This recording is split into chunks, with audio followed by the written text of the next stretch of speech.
come a little closer and lend me your ears. Don't worry, you keep yours while I keep mine. In each episode, we'll dig into the major stories, uncover the truth, and retrieve gems from Yada's blog. We'll discuss what's right, bark about what's wrong, wag our tails at the thrill of discovery, and take you on adventures through the exciting world we live in today. So, fasten your curiosity leash and get ready. Right then, coming to you with another episode of the Yada's Vlog on a Blog. Tomorrow's news, disseminated today. Let's dive in. Hey, welcome. And we have Dr. Jeff with us on the Vlog on the Blog.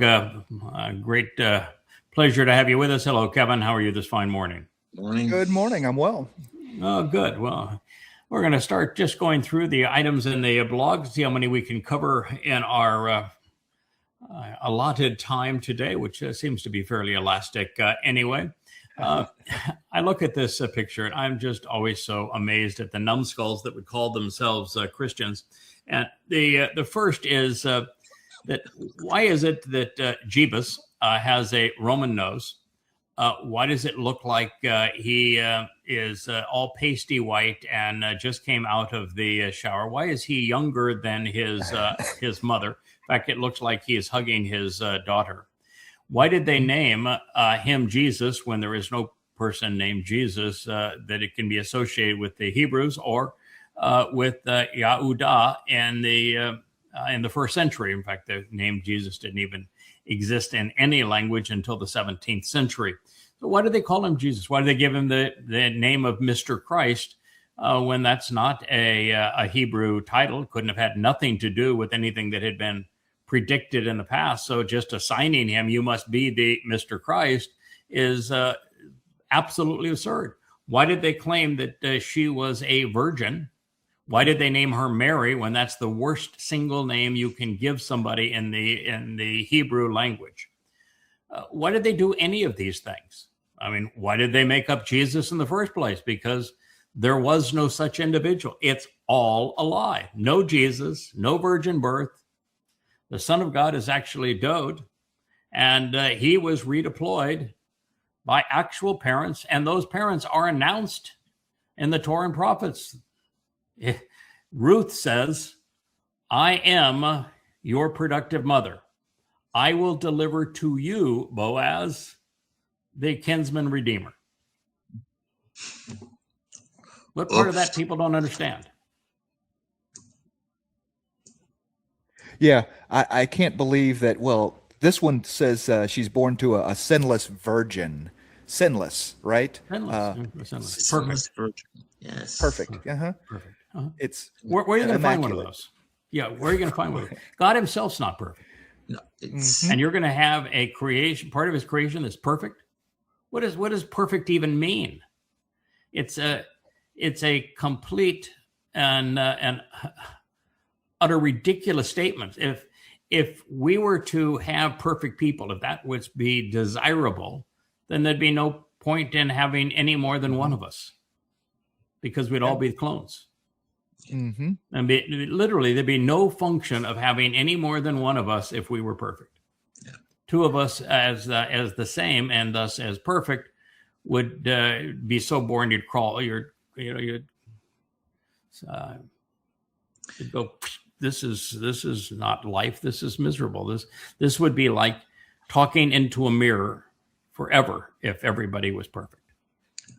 this replacement philology, as you like to categorize it, as the mythical misnomer, and just looking at the photo, it reeks of anti-Yehudism. It does. It is repulsive and disgusting, and it's outrageous, based on pagan lies. Correct. Yeah. I mean, 90% of what is proposed regarding Jesus was stolen from King Dowd, because God says he's the chosen one. He's the one that was born in Bethlehem. He's the one who was the shepherd. He was the one who was king. He is the one who is returning. He is the one that God said, he is my son, I am his father. He is the one that God said is the savior. and called him the Messiah on 3 occasions. And so it is, and it's Dowd who actually fulfilled Pesach, Matzah, and Bikurim.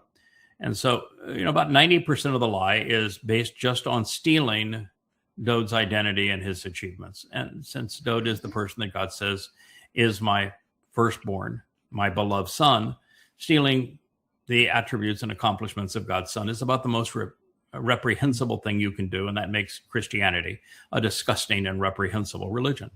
But the 10% that isn't from thievery, from counterfeit, it comes from Dionysus. The fact that God became a man is Dionysus. It's purely pagan. The fact that God was killed is Dionysus. The resurrection, the bodily resurrection, is Dionysus. The birthday on Christmas Day, which was back then was the winter solstice, and the conception 9 months earlier on the vernal equinox, all pagan. So it's a blend of paganism, including the trilogy was paganism, with baptism was paganism, with thievery, identity theft. It's a deplorable religion, and it has suckered in 2.5 billion people today, and it is not a victimless crime because it has dehumanized and demonized God's people, Jews, for 18 centuries. It is reprehensible for all those people who call themselves Christians, who promote Christianity. You should be ashamed of yourself. God hates your religion, and if you're promoting it, he hates you. This lie is the most malignant foisted upon humanity, and has resulted persecution, destruction, and annihilation of Jews and Yehudim from millennia. And truth be told, it was a Jew by the name of Shaul who's responsible for propagating this lie and this myth. And between 52 and 66 CE, he wrote the first 14 books of the Christian New Testament were all written by Paul. And the next 3 were written about by Paul's posse. Mark, Luke, and Act were written by Paul's propagandists. And it was all a deliberate fraud by a man who admitted he was demon-possessed. Yeah. And as we like to say, when you look at the Olympics between Shaul and Muhammad, I think Shaul gets the gold medal, and Muhammad may get the silver medal. Yeah, the worst man of all time. Yeah, I've long said that the worst 2 humans who ever lived were Paul and Muhammad, and I think in that order. If God had a hall of shame and were to list the worst humans of all time, they would be the worst 2. Yeah. Well, Rahab's doing his best. Right now, there's going to be a really, really close race for pole position because there's a third who has joined them. Yeah. Rahab. Donald Trump. Give him time. He's not Give him done time, yet, man. right? He's over the next 7 years, he's going to earn, I think, the pole position and nudge out the other 2. Plato occasionally says that the man who refuses to participate in politics is a fool because you'll be governed by your inferiors. I don't participate in politics. I'm not governed by anyone, including my inferiors. So, Plato and all of these guys were wrong all of the time. It's amazing that they are seen and venerated so highly. When they promoted absurd religious ideas, they were all Gnostics. And Gnosticism is the religion of Paul that permeates the Bible. And it's, about imaginary worlds and this world being horrible, but the imaginary world was perfect. It's just absurd. And they pursued the Greek mythologies. And so they were wrong about most everything. including this one. And governance during even 90+% of the Greek experience was not glorious and democratic. In fact, it was never actually democratic. It was an oligarch. And when it was an oligarchy, it was maniacal. They imposed their oligarchical system on neighboring islands, not for the benefit of those islands, but for them to serve as tripwires so that they knew when the Persians were coming. And it was only for a very brief time, for the Greeks anyway, and only in one place, in Athens. And for a very brief period of time, there was an oligarchy there. And even during that time, the leader was called a king. And so that wasn't the birthplace of democracy. And the most oligarchic community by a long shot were the Spartans.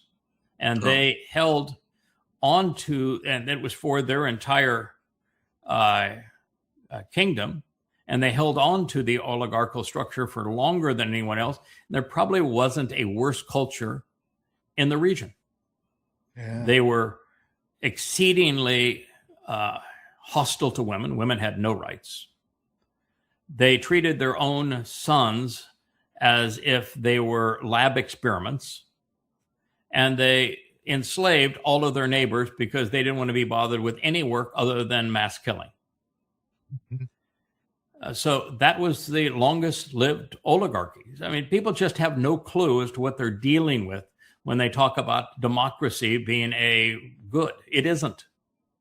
And oligarchy had a chance of survival because it was only those who were net contributors to the society that got to vote on the matters of who we go to war with, when we go to war, what we invest in, where we spend our money, how much money do we take from one another. And it was only net contributors. When you change the system so that those who are not productive can rob those who are productive, you are certain to destroy it. Mm-hmm. And that's what we have as a democracy.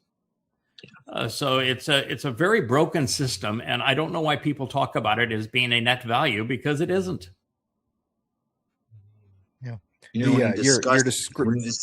I'm sorry. Go ahead, Kevin. No, go ahead, Jeff. No, I was going to say that the average American, for example, for what it's worth, doesn't even know what the difference is between a democracy and a republic. Correct. And when has democracy ever been a force or power for good? Ever? Yeah. Yeah. And the Roman Senate for a while was considered a republic, and that America is based upon that. That's why we have a Senate. That's why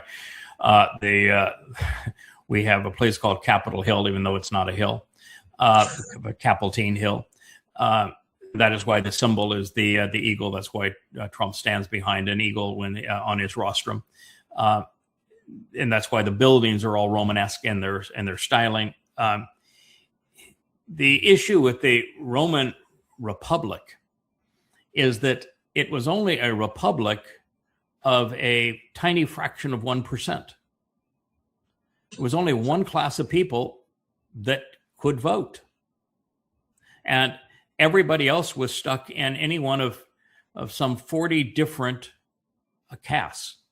The Romans had the most unpenetrable and most rigorous caste system of any nation, and every nation, without exception, had a caste system. And the caste system, the slave was at the bottom of the caste system, but nobody on that caste system had any rights.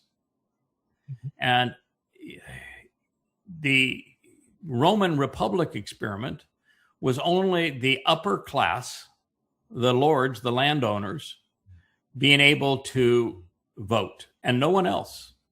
And even then, they would vote for, in many cases, a dictator over them.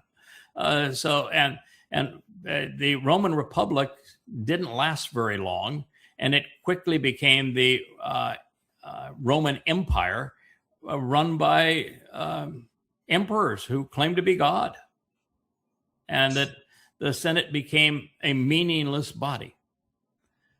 So even in that, a republic it has no value either, because you have wholly unqualified, uneducated, irrational people who are grossly immoral, voting for things that they have no business voting for because they don't understand them. Young people today are largely Marxists just because they're ignorant. They're just absolutely flat out ignorant. It's the only reason you can be a Marxist, and yet they are. You've got 38% of Americans supporting Donald Trump, who is Satan incarnate. Yes. I mean, come on. I mean, this is not a functional system. Our educational processes are way too inadequate regarding history, regarding economics, regarding business, which is the thing that drives the whole machine, for people to be voting to redistribute wealth. It's a completely destructive and horrible system. And I'm sorry, Plato was flat out wrong. What we all should be is opposed to it. Yes. As Yah is. As Yah is, yeah. And what you mentioned now, which really cuts to the chase here, is that Rahab, aka the copper confabulator, has the highest rating in Israel at this time. Yeah, 78%. 38% in America, 78% in Israel. It's astonishing that people can support a man that's that overtly evil, and destructive. It's basically, to me, a form of a brain disease. Right. And what choice do you have in America right now? I mean, if you're an American, you've got Marxists on one side and MAGAs on the other. What kind of a choice is that? Well, they came together last night at the Knicks game, and I don't know if you saw, Trump fell asleep in the middle of the game. Yeah, well, he has a tendency to do that, but let's not wake him. So sleeping Trump is the best Trump there is, unfortunately. He got resolutely booed. You'd think after a while he'd get tired of getting booed, but maybe not. Oh. This is an interesting bit. The part that I liked about it is he's talking about this Jon Stewart. And Jon Stewart, by the way, does not look like Jon Stewart when Jon Stewart is broadcasting from home. You can tell the studio lights and the makeup team work that man over. I have wardrobe and makeup and wardrobe here too. I go into the closet and say, what shirt haven't I worn in a while? Okay, I'll try that one. And then you take some water and you run your hands under it and push your hair back and say, all right, that'll take care of that. That's makeup and wardrobe. He doesn't have it at home. Guys, I've loaned him mine. My technique, it takes every bit of about 15 seconds. The old adage, a little powder, a little paint makes you look like what you ain't. Yeah, which ain't. Well, yeah, don't try any of that. I did the television circuit for a long time back in the day, and during the television circuit, because of the bright lights and everything, they always made you up. You were always made up, and it was so weird to have all these women around you putting makeup on your face, and the powder and the creams and everything else, so that you didn't glow like a light bulb. But haven't done that in a very, very long time. So I'm glad that what we've come up with, I think, is just better cameras for the most part. And even though I've got 10 lights surrounding this to make it as a professional looking studio as we can, the fact is that he has very harsh light on what he's doing. That's not what we talked about. That's not why I picked this thing up. He had was talking about AI and the business of AI and his big concern. If you can go up just a little bit, and I'll be able to read what I posted on this. And as he was talking about it, he said that there was a New York Times interview of Peter Thiel, and Peter Thiel is the Plantair founder, and he is the guy that has the AI for the military and for spying on Americans. I mean, he's a really clandestine guy, and he's ubiquitous too in social media. He was the initial investor in Facebook with Zuckerberg. So he has an influence and a benefit of collecting data from Facebook. He was the original financial partner of Elon Musk. Elon Musk began his financial career with a company he partnered with Peter Thiel called PayPal.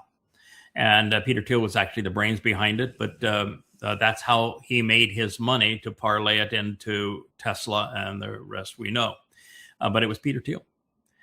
Peter Thiel was the Elon Musk of Trump's election in Trump 45. He was the one who gave the keynote speech that said, we're all for it, and became the endorsement from the tech oligarchs and the stamp of approval from the ultra rich for Trump. It was Peter Thiel, and it was Peter Thiel's money. And having done that, he managed to get all manner of government contracts, particularly with the U.S. military, for his ability to spy and collect data on all of us. The really clandestine man. So then a New York Times journalist was interviewing him. And the first question he asked Peter Thiel says, "You want the human race to endure, don't you?" Wow. No, the wow is what I'm doing now. He didn't answer the question. Mm-hmm. Yeah. And the New York Times interviewer finally had to say, that's an interminable pause there. Your silence speaks. And he says, well, there's just too much to unpack in your question. And he is one of the major AI developers, and his is the most clandestine of all of the AIs. You want the human race to endure, don't you? Wow. No answer. So the problem with AI is many, but the biggest problem of AI is the clowns that are coordinating it, that own it, and their lack of morality. Yeah, I mean, not to get too off in the weeds with this one, but the technocrats really have this idea that technology is their new god, and they are going to figure out how to transfer consciousness into technology. That is their absolute end game goal for man to live forever. They just don't understand the neshama. They can't comprehend a neshama, or an apesh for that matter. And apesh is the easy one. And so few people have a functioning neshama. There you go. Or have made the old-time investment in research. And since the last two generations have been indoctrinated and have too many crutches, the internet for searches and answers for everything, and now AI to write term papers and to take tests and do everything for them. In fact, it's a closed loop right now. The students do their papers using AI, and the professor uses AI to grade them. So it's a closed loop of indoctrination. I think I'm the last generation to do what I have done over these last 25 years in creating the Yada Yada series of 38 books that are published on the site, over 40 total, ranging up where it's now of 30,000 pages of proprietary translations and analysis and insights, pushing human knowledge of God beyond where it has ever been by a huge magnitude. I don't think it'll ever be, in fact, I know it'll never be duplicated, and it's never been done before. And it can't be done today by anyone because they're too reliant on AI. And AI, at the very best, if particularly trained to do it, can offer an affirmation of what I have discovered. It can look at the logic of it, and it can affirm that, yes, The reasoning is sound, the translations are accurate, the conclusions are unheralded and profoundly important, but stunningly unpopular. But it can't come to those conclusions. It can't draw those conclusions. And it isn't even capable of recognizing that based upon those conclusions, that religions are all wrong, that politics is all wrong, that the norms of society are caustic and counterproductive. It can't go there. And so on subjects that a person like myself is an expert in, we can outthink AI all day, every day. And it can't even come close to competing. It can just nip around the edges. So it's a tragic thing that it has done, and I'm glad that it's going to only have a 7-year run from this point on. What you're saying is absolutely key and profound. Functional Nasama. Yeah, functional Nasama. And these same individuals have, I think they have diseased souls as well. Yeah, I think that the developers of it do not have a functional Nasama.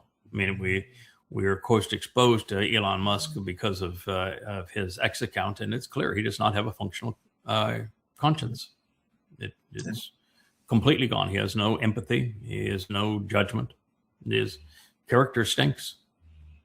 And what I've seen thus far in Ellison and Zuckerberg and Bezos and what we saw and Bill Gates, they don't have it either.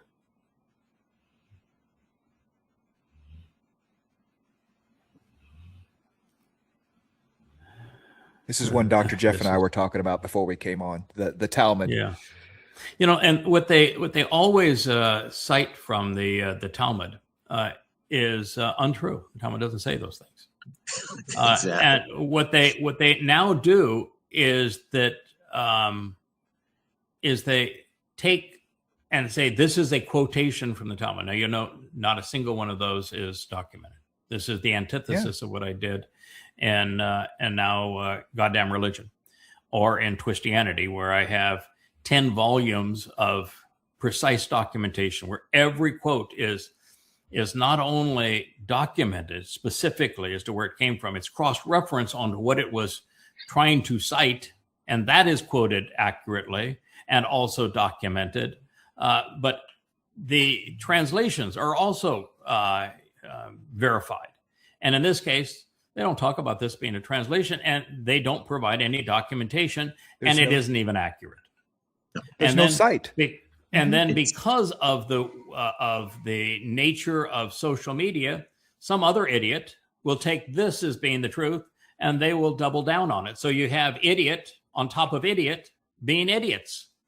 And what's particularly idiotic about this is that the moronic culture of Facebook not only allows this toxic, racist, anti-Semite to spew this nonsense, they promote it. Yeah. They promote it. This is why social media is cancerous. All of them. And yet, if you question it and set the record straight, you will be penalized and accused. Correct. They throttle your account. Yeah, it's what I figured out very early on with social media, is that if you're going to question, not just question, refute idiots like this, who are absolutely and totally lying and misrepresenting the truth to demonize a group of people. And if you point out that they are wrong, your account is throttled while theirs is promoted. I will say, both Craig and Kevin, that with this piece of manure, and I don't mean to insult manure, has done and is doing, is tantamount to a modern day blood libel. We know about, we've spoken about, Jews using the blood of Christian children to make matzah for Passover. Well, this is a modern day version of accusing the rabbis and Jews of doing Yes. what is stated here, and it's totally untrue. Now, no one, well, not too many people have more against the rabbis and the Talmud Than we do. I or we. Yes. But let's be real here. Let's be truthful. This is just pure out. Yeah. I would call it a blood libel and terrible conspiracy. Yeah. Yeah, and you know, the other part of it is, if you want to have a book that says kill everybody. Quran. Go for the It's the Quran. Quran. It's the Quran. Read the dumb Quran. And the Quran exists because of the Talmud.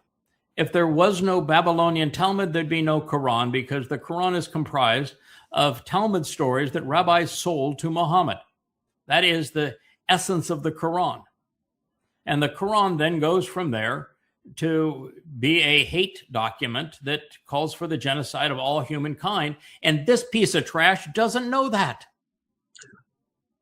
Paul came out of the rabbinic school, right? Paul was the first one to call it. He studied Talmud. He learned how to argue and how to steal stuff. If it wasn't for from the Torah, rabbis, from the Talmud. there wouldn't be, Paul wouldn't exist. And if Paul doesn't exist, there's no Christianity.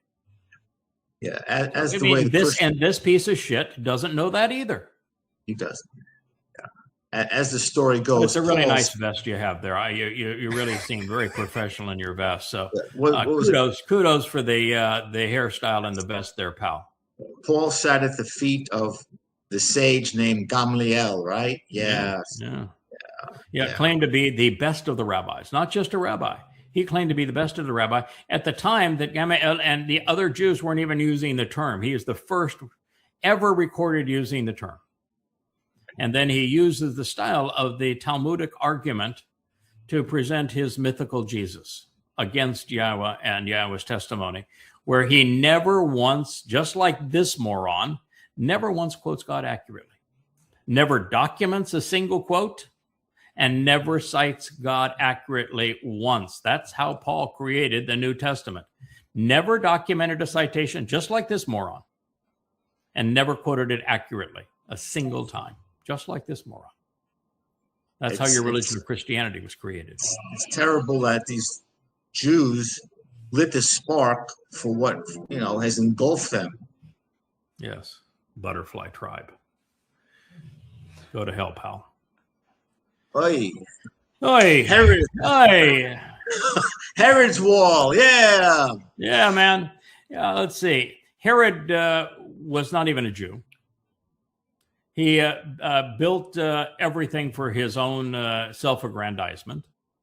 He tormented Jews on behalf of Rome. And he built that damn wall. And yet you're going to pray to the stones in that wall. And I'm here to tell you that a man who prays to stones, he is no smarter than the stones to whom he prays. We knew another religion that started out so nice. Look at the little head coverings, and you have to wear the head covering because the stones need reverence. And if you're not reverence to the stones with either a kippah or the black hat of the Haredi or the shawl over your head, then you're not being reverent to those stones. And this is a holy stone. Yeah, there's another religion. The Kaaba's got nothing over this. I mean, sure, the Kaaba was a rock pile to rock gods, and still is a rock pile to rock gods. But here the Jews are right there, praying to the stones. And you have the triple W's watching over you, the wall watching weasels. The wall watching weasels. No, are we watching the weasels? I mean, what the sad thing is, and I discussed this the other day with Kevin, is in the 6 Days War, the moment the Israelis captured Yah's real estate, most important site in the world, they, of their own accord, and perhaps with a little pressure from the United States, Moshe Dayan, gave it right back. When Moshe Dayan was scum. Yes. By the way, so was the prime minister at the time. I know that Golda Meir is considered an iron lady, and they love her quotes and everything else. And she was wrong about everything. 67, it was Levy Eshkol. She, like all the rest of the leaders of the IDF, all of the leaders of the IDF, and all of the leaders of the Israeli government were communists.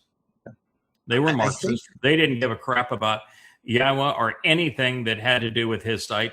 So they were just Marxists. And they were Marxists. I think every leader in the IDF was a Marxist. That's part of the reason why the leadership in the IDF continues to be exceedingly liberal and misguided. That's why 9/11 happened, because the Marxists it's not smart enough to know that the religion they're trying to partner with and embrace in Islam is wholly caustic to everything they believe in. Absolutely. And Marxism is stupefying. I mean, all religions are stupefying, but Marxism is particularly stupefying. Yeah. And that was the problem with Moshe Dayan, the problem with Golda Meir. It was the problem with all of the original founders of Israel. I think in 67 it was Levy Eshkol, in 73 it was Golda Meir, and then it was chief of staff was Moshe Dayan. But yes, that was the moment in time when they could have eradicated, eliminated those two scars and on the Temple Mount, and it's repulsive. Now when you see the head bobbers and this nonsense, it's beyond sickening. And it's going to come to an end. Yeah, the three initial leaders of Israel, though, were all the same ideology, and they came in fairly fast succession, because the Israelis did the same stupid thing they did with their star. I mean, they took the symbol of their demonization during the Holocaust, and they used it as the symbol for their religion and their state, and they took the government of their subjugation, and they applied it to their own country, and so they have a parliamentary system, and they went through prime ministers rather rapidly, but all extreme left. And the reason they were all extreme left is so many of the original group came from Eastern Europe, where they had lived under communism. That's all they knew. And within Israel, the existing Jews in Israel before 1948 were largely on the kibbutzim, and that was the first expression of Marxism and communism in the world. So yes. The group that became the IDF was a group of Marxist young men and women, and they were largely incorporated. That became the IDF. So you just had a whole series of Marxists initially.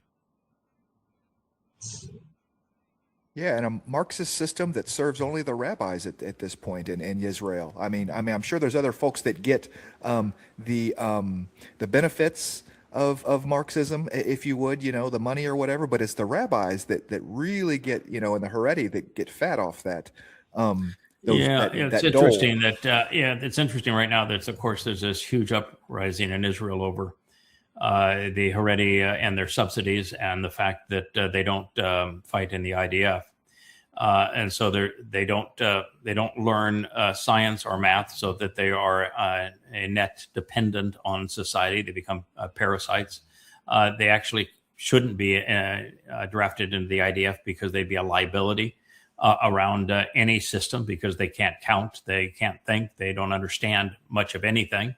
And they're so indoctrinated that they can't be around women. Their food, their diet restrictions, everything about them makes them counterproductive. So they would be of no value, but yet you have these parasites that do nothing in a society where everybody else works. And the only thing you can do effectively is just tell them to go away, eliminate them. But then you have the left, where the Marxists are out the last week celebrating gay pride. I mean, I don't care if you're gay, lesbian, or whatever you want to profess. That's your business. But in the midst of a time when Israel is being destroyed, you probably should find something better to do with your time. Yeah. Right now, just to leave this, is that the Haredi and the rabbinical types, they basically have formed alliances with the more conservative right-wing parties to stay in power.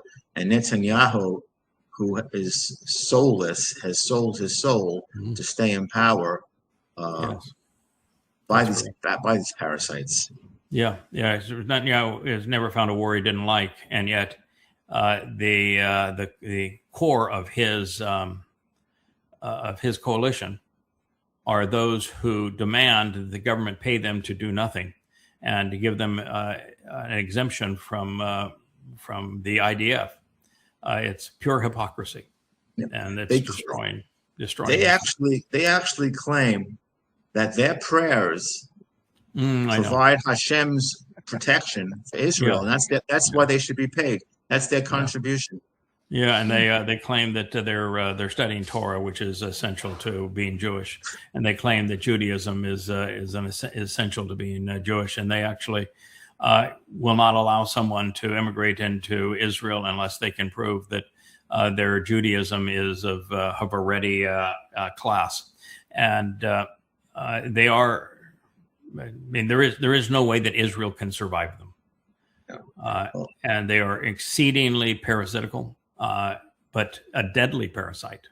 They're not a parasite that can cohabitate in the olives. They are destructive to the olives. All I can say is after yesterday and going over Yashayah 30, is it's going to come to an end.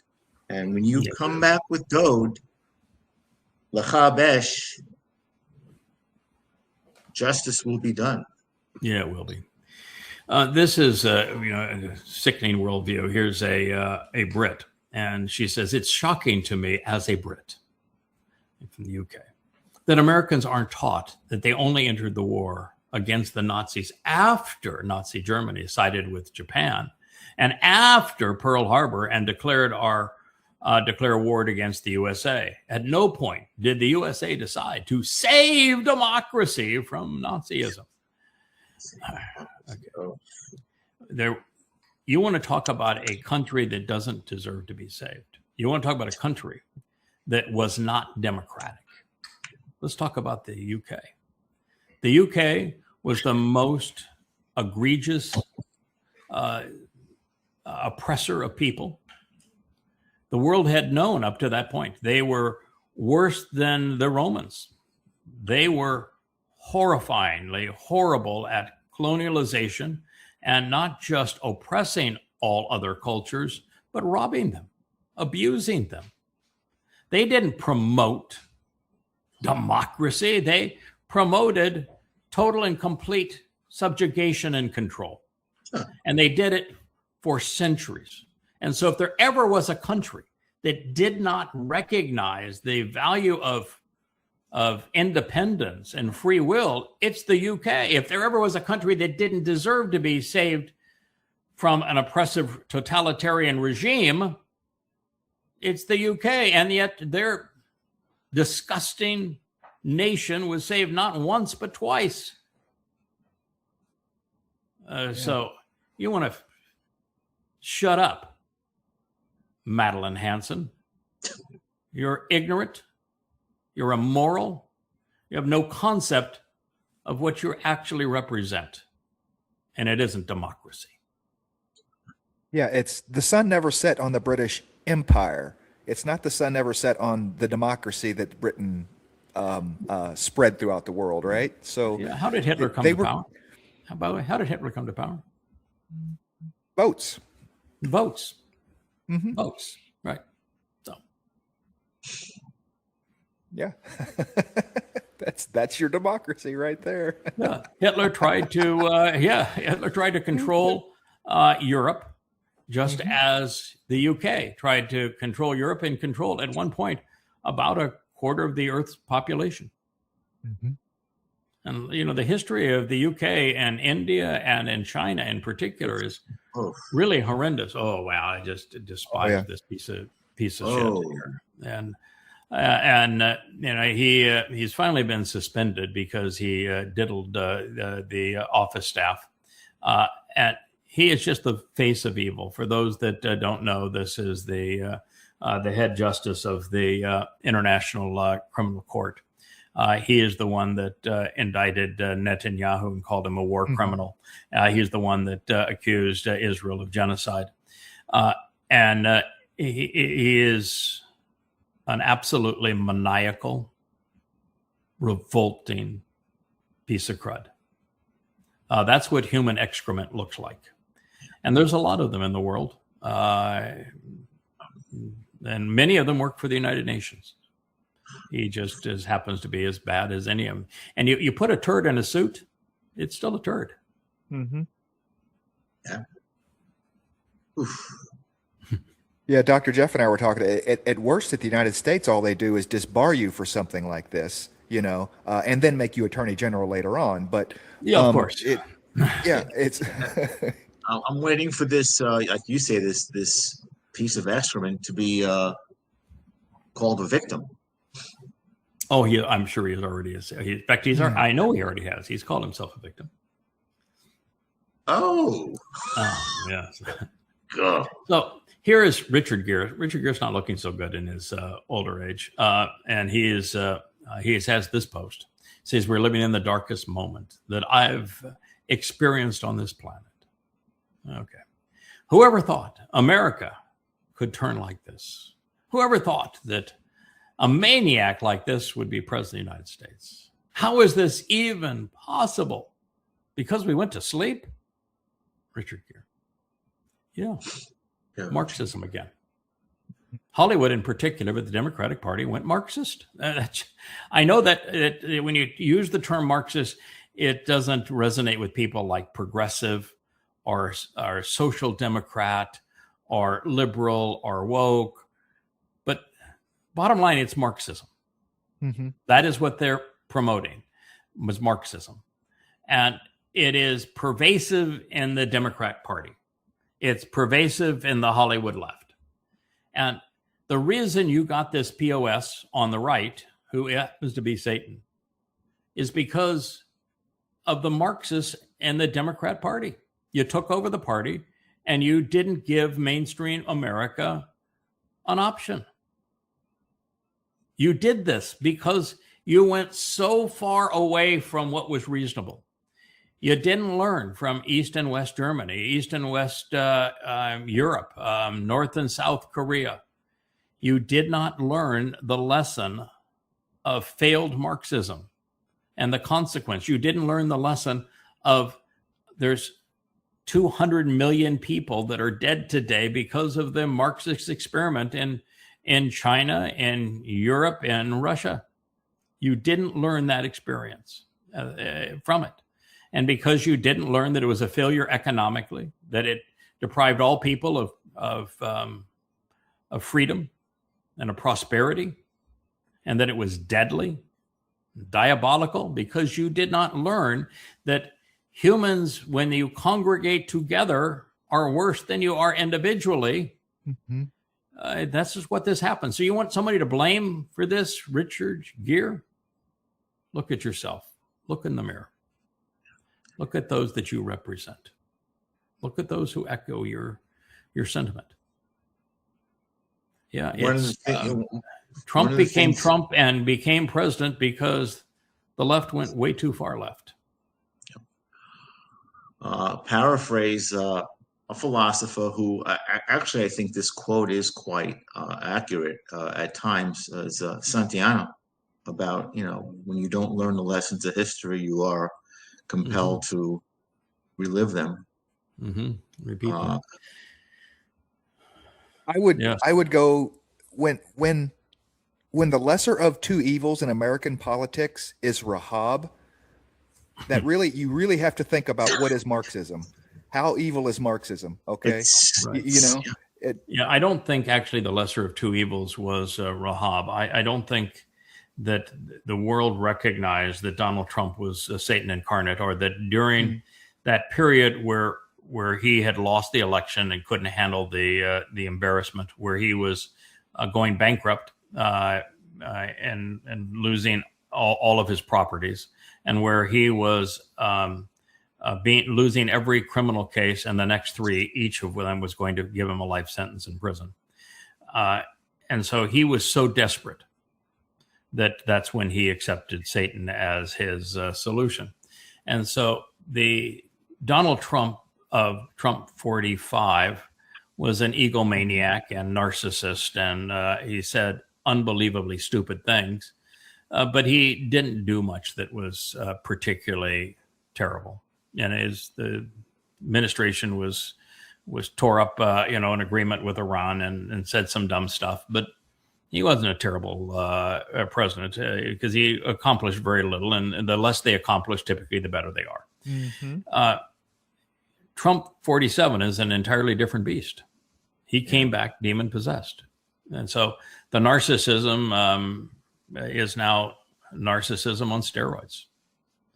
And he was always a psychopath, but it was not as evident. He was always a sexual pervert and predator, but it wasn't as evident. And so during that election, no one knew that they were voting between Cackles as a communist and Trump as the manifestation of Satan. And I don't think most people even realize that Trump is Satan today, even though it's obvious. Right.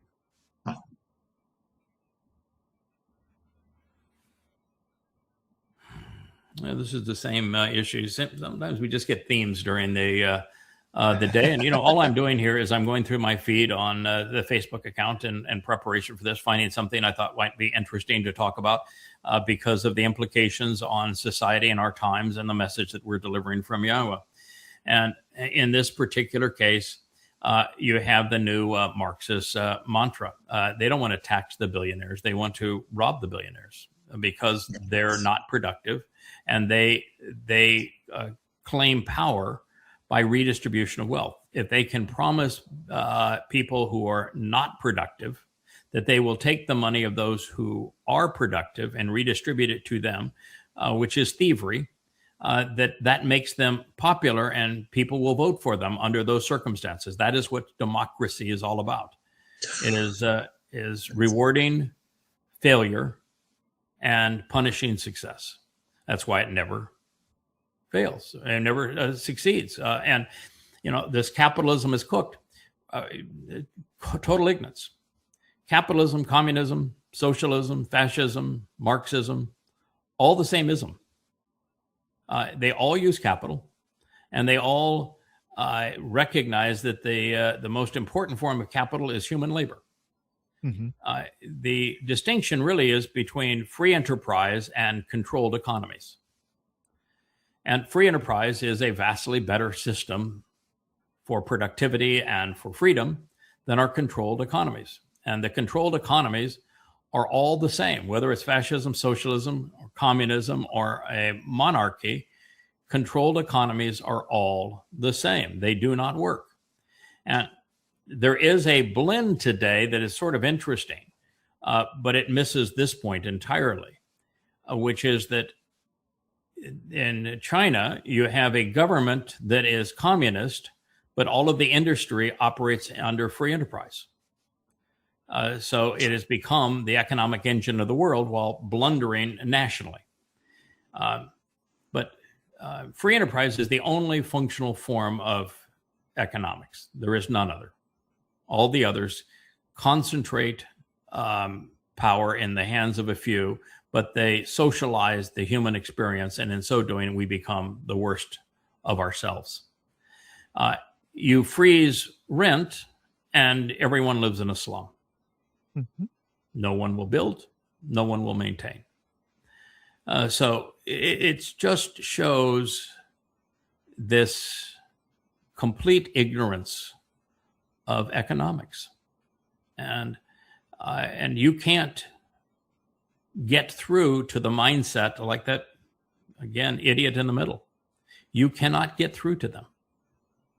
There are no words that are going to resonate with him to say, okay, every fact proves that I'm wrong, but he didn't give a shit.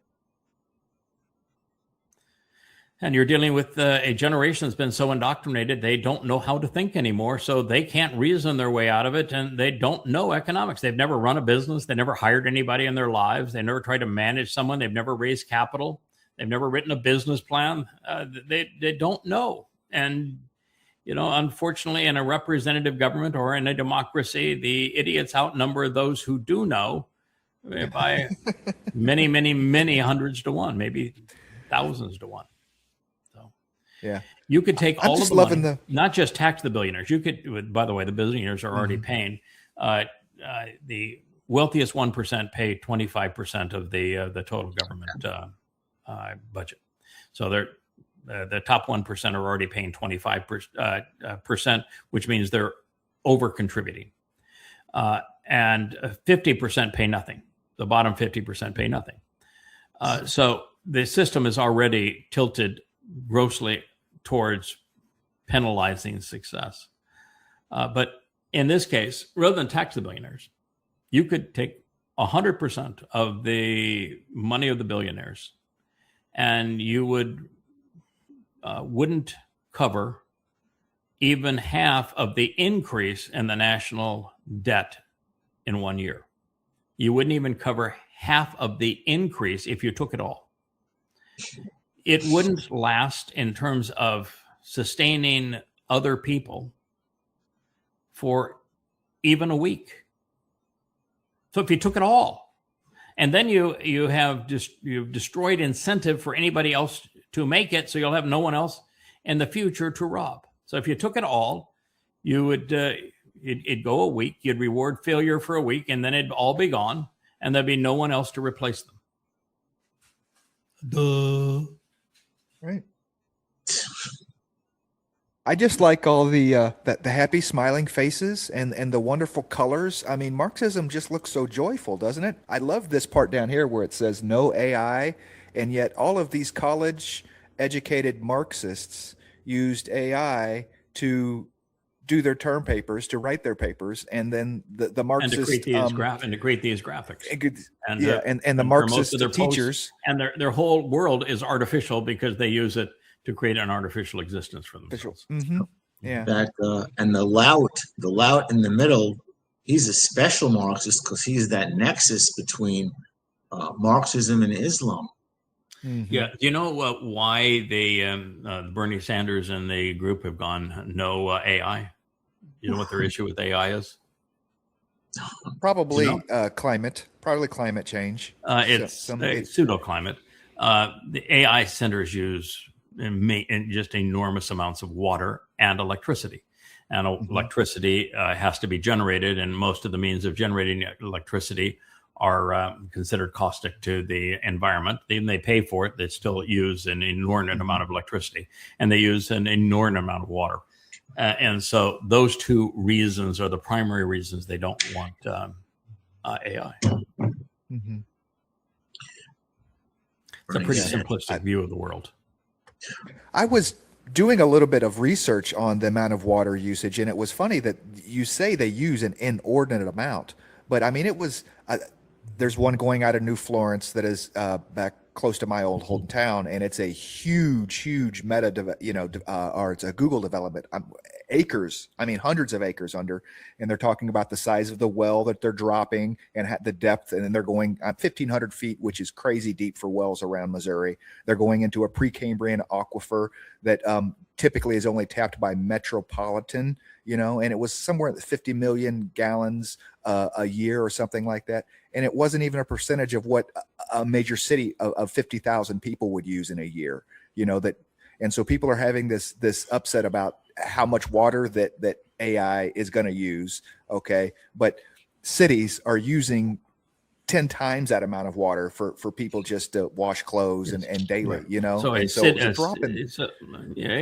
Actually, it's for as I looked at it, it's about equivalent for a average size AI facility would use as much water as a community of about 500 people.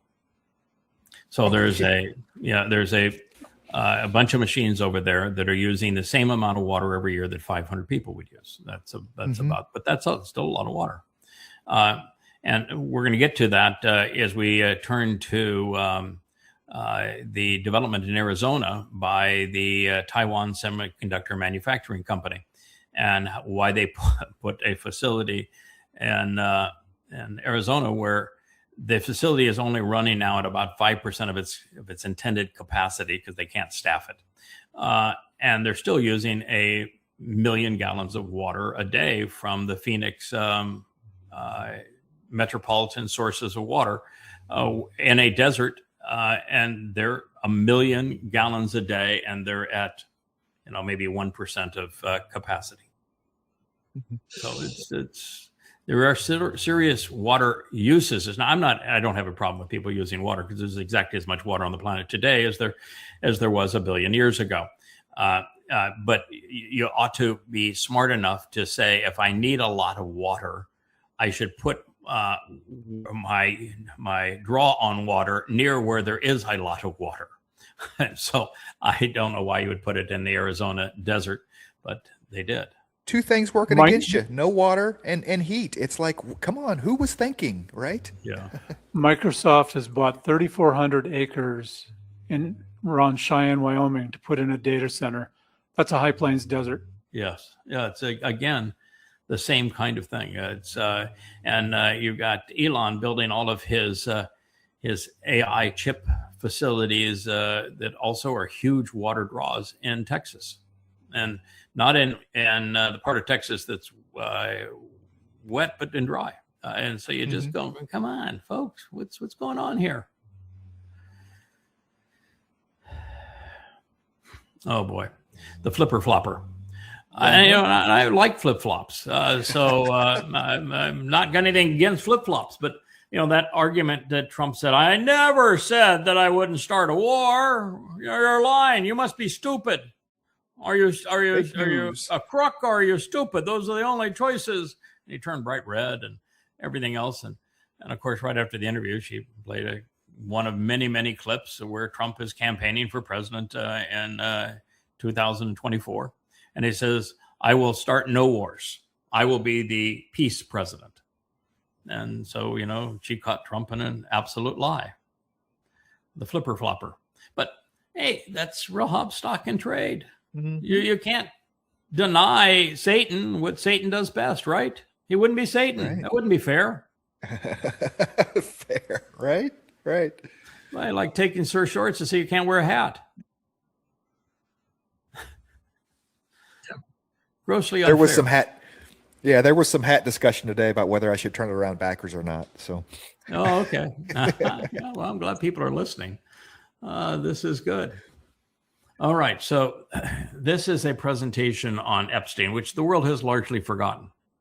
You start enough wars, you say enough idiotic crap that, people lose interest. And that's what Trump's been trying to do. Jane Doe number 4, at 15 years old, claims, and she was interviewed over and over again by the FBI, considered a credible witness by the FBI. And she has testified over and over again, giving enormous amounts of evidence that she was raped by Epstein when she was 13. And then she was raped by Donald Trump when she was 15.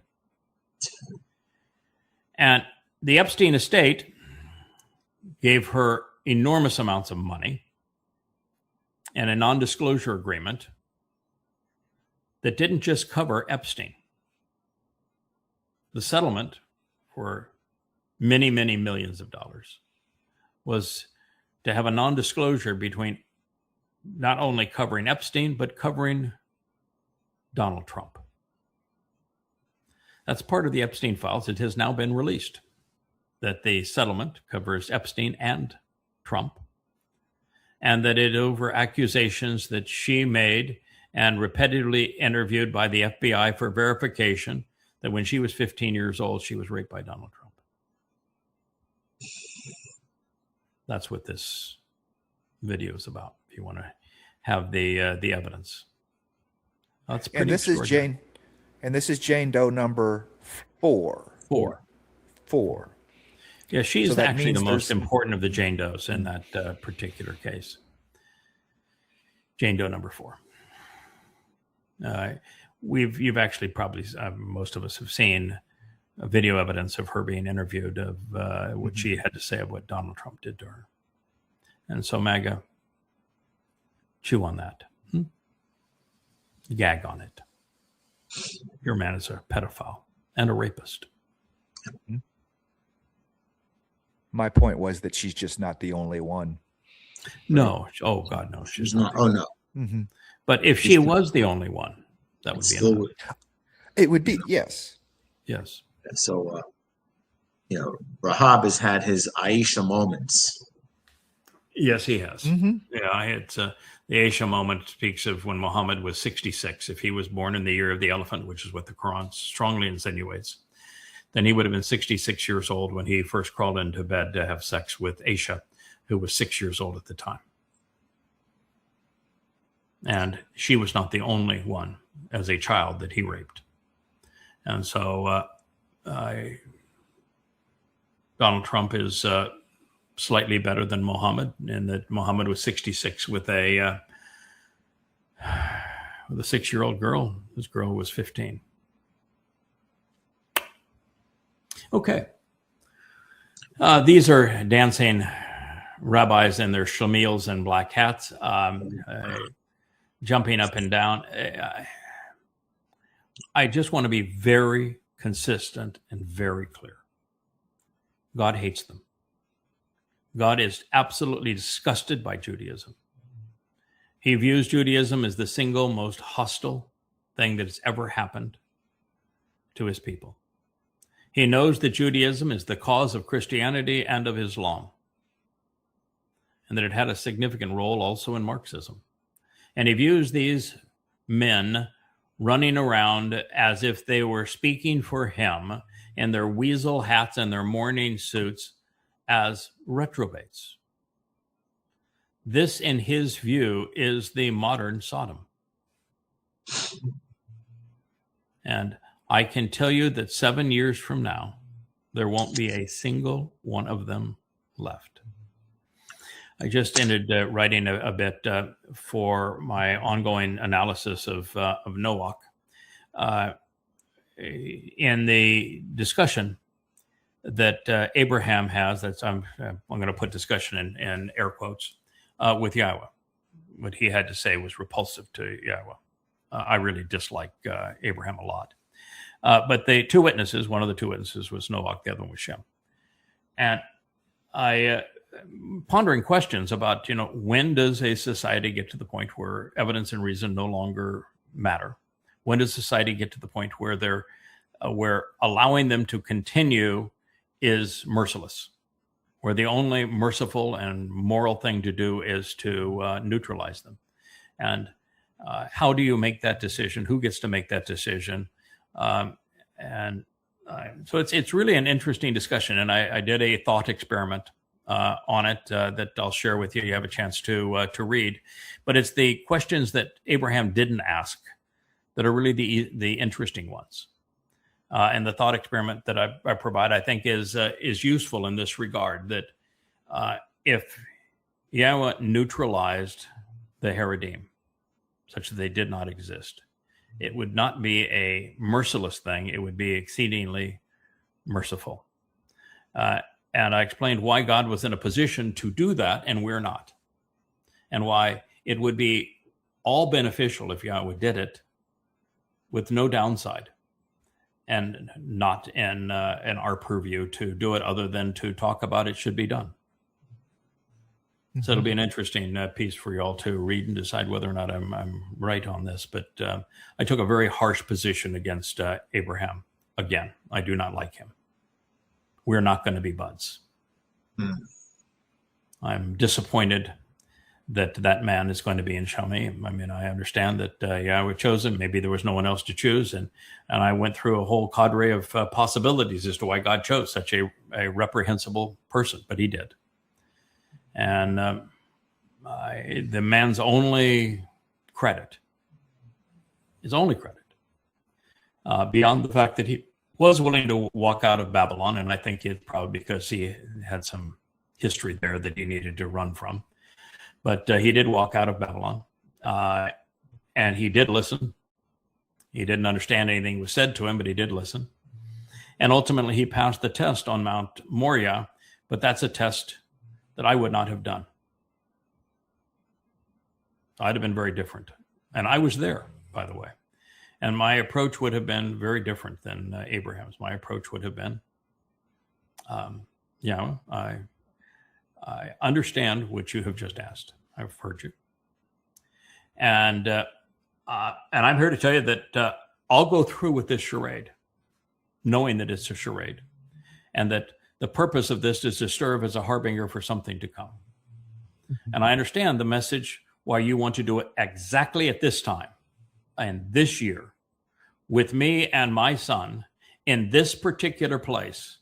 I get why you want to do it that way. And then why you're going to stop me from doing this so you can say, I'm going to provide the lamb, and that lamb is going to be your firstborn son, your beloved son. Beautiful presentation. But just between the two of us. I'm not going to ask you any questions going up here. We're going to go up knowing that we are walking a word picture here. We are a living word picture for something you're trying to communicate. I'm not taking the life of my son, and you're not telling me to. Yeah. That's the difference. Yeah, the Abraham, as you say, discussion, if 50 people or 5 or just 1, that is interesting because Yah was very clear about clearing out the religious in the midst before Israel goes into the promised land. That was the whole point. We got to clear. No, it's a bigger point. No, it's a far bigger point than that. He wouldn't have known that because the prophecies hadn't been written. No, it's a far bigger point than that he actually did know. There were 8 against millions. We already played this game. There were 8. Yeah, absolutely. Mm-hmm. There were 8 and there were millions. Mm-hmm. Mm-hmm. And God gave that 8 the opportunity to avoid extermination. And then he exterminated the rest. We already played that game. That game's already been answered as to what he would do. So why are you asking the question? Right. When you ask God a question about something he has already answered, it shows that you disrespect him. Mm-hmm. So that question was already asked and answered. But it's not the question, because he's not really answering. He's not asking a question. He's making an accusation. And he's saying, by even suggesting this, you're reprehensible. He is actually condemning God. He is presenting himself as superior to God and condemning God for doing what is absolutely responsible. Mm-hmm. And it's never put in context of the fact that 50 would be at most 1%. So you have a culture that has caused 99% of people to be caustic.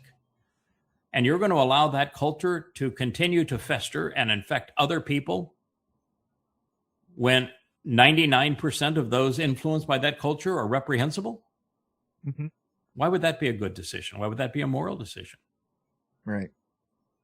And why would you accuse the creator of the universe of being immoral because he was going to try to stop this cancer from metastasizing throughout his home? Mm-hmm. Absolutely. It is a harbinger of sukkah as far as a zero tolerance policy in sukkah. It's actually a harbinger for what happens on Taruwah, so that sukkah becomes possible. Taruwah enables sukkah, but yes, we're not going back to the garden without a Noach moment and without a Sodom moment, and both of those are going to occur on Taruwah. Taruwah is the great day of Yahweh because everything that needs to happen happens on Taruwah. Taruwah is even the gift to his beloved son. It's all about Taruwah. And on these guys, there's a special chariot, properly festooned and colored just for them. And it's going to take every one of their sorry souls into hell, into a black hole.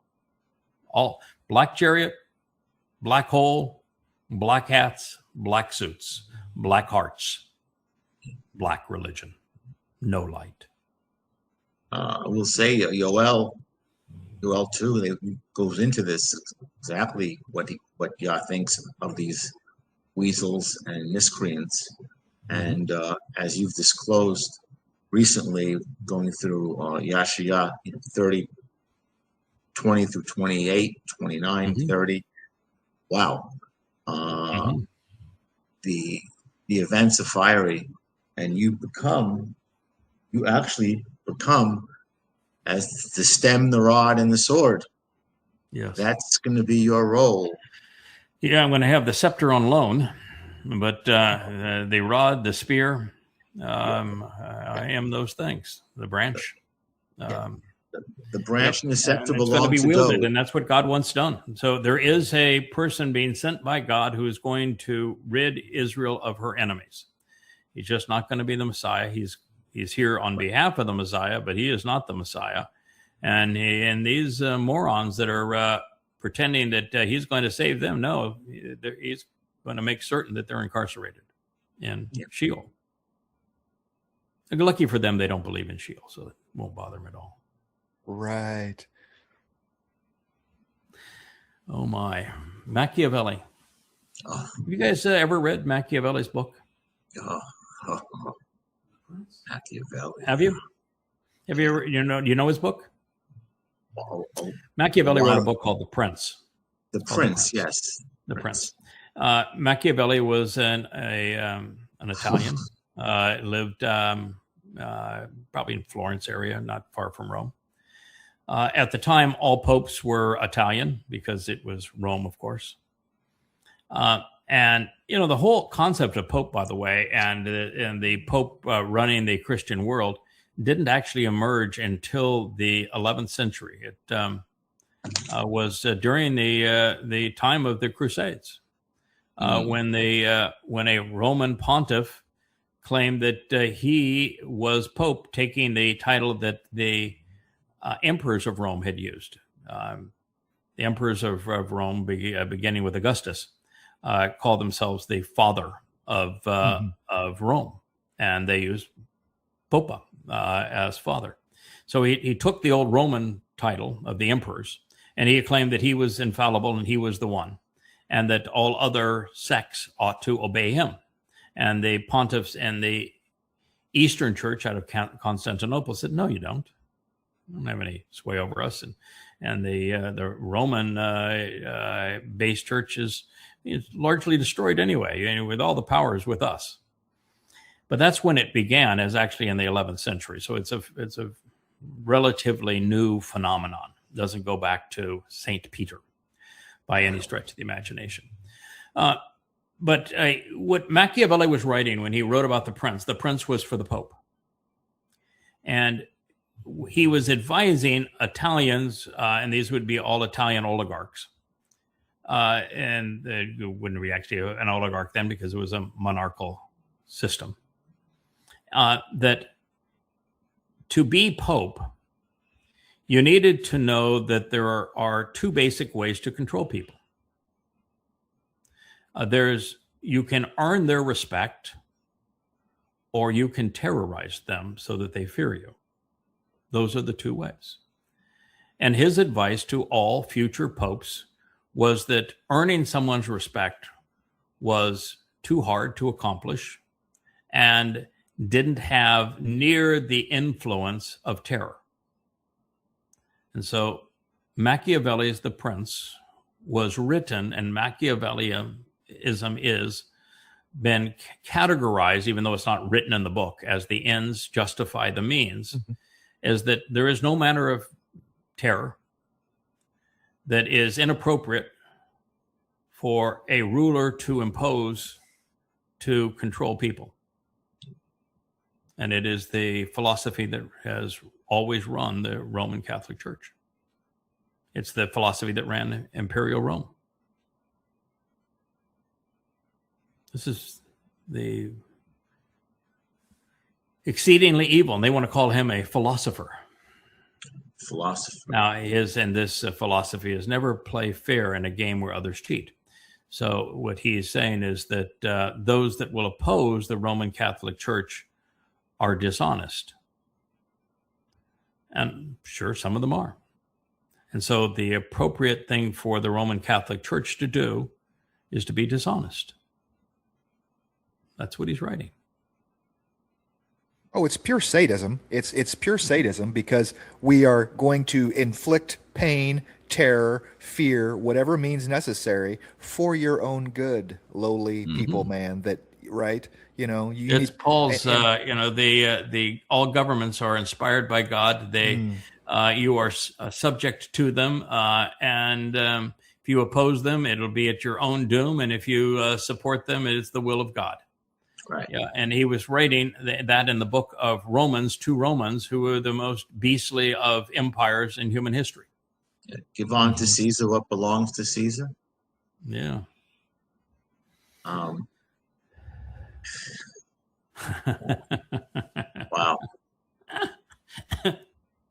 Oh.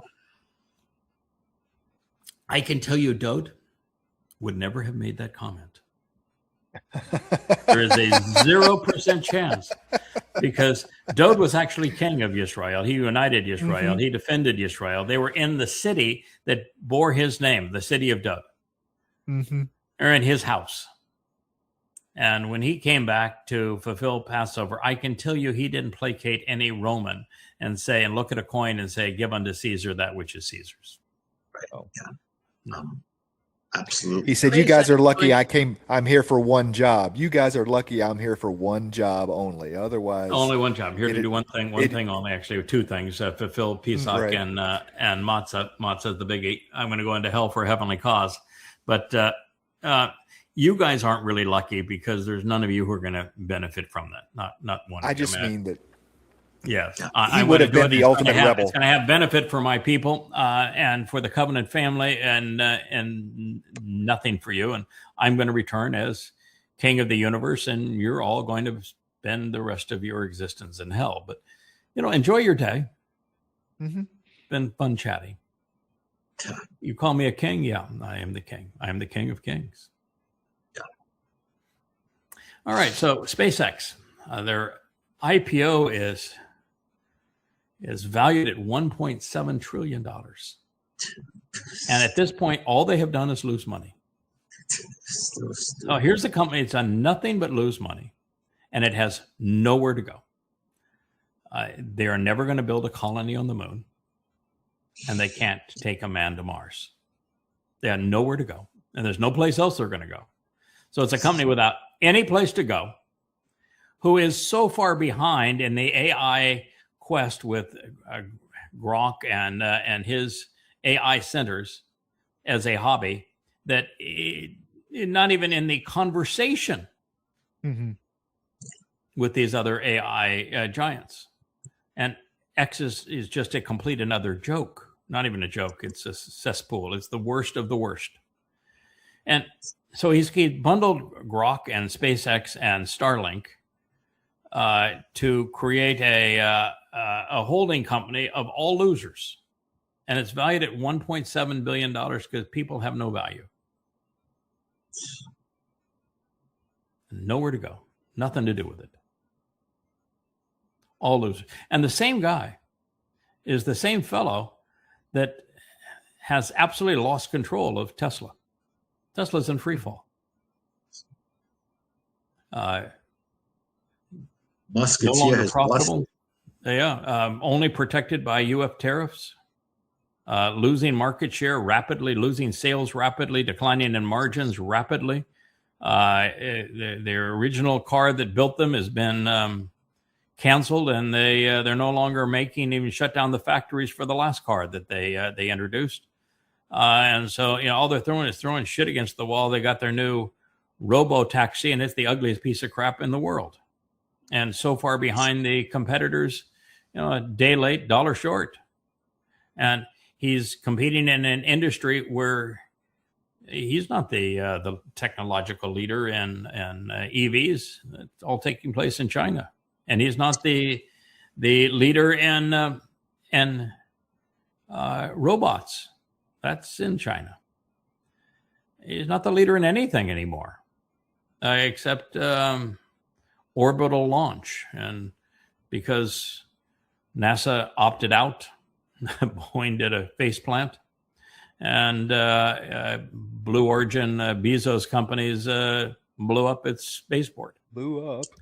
Yeah. So all he's got is defense contracts to launch satellites. That's what he's got.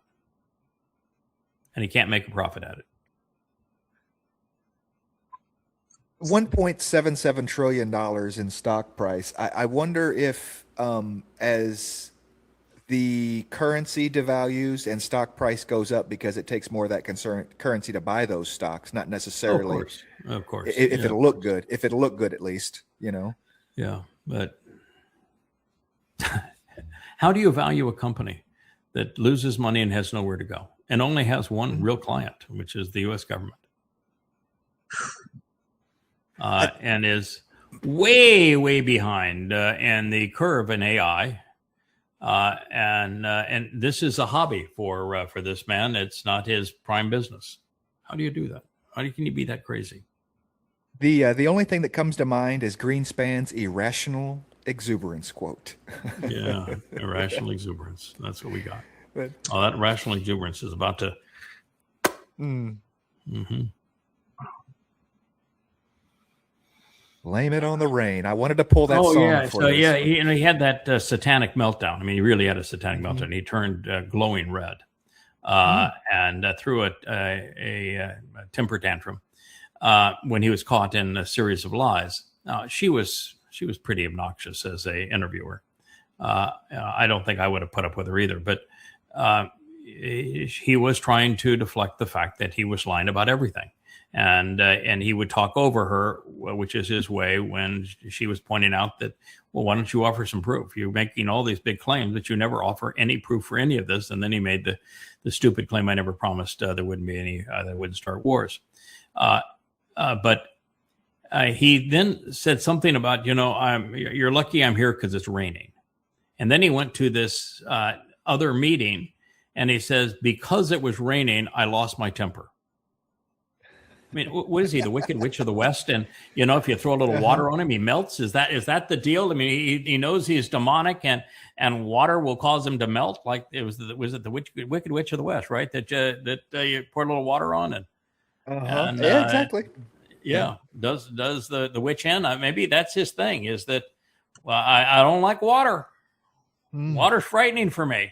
Maybe it's he's read the, Esra, Time of Trouble, and he knows that it's going to be torrents of water released from the Temple Mount during the sacrifice of the Adam Parah, that ultimately turns him into the equivalent of the Wicked Witch of the West. He's going to melt right there. Maybe he's read that. Maybe he knows that he needs to avoid water at all cost. Rabid animals are afraid of water. Okay, that is one of the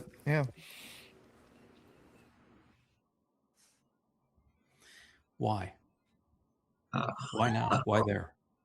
Mm-hmm. I mean, North Korea is a pipsqueak quantum. It only matters for one reason. I mean, the world wouldn't even know about North Korea existence because it's a prison camp if it wasn't for the fact that he manufactured nukes.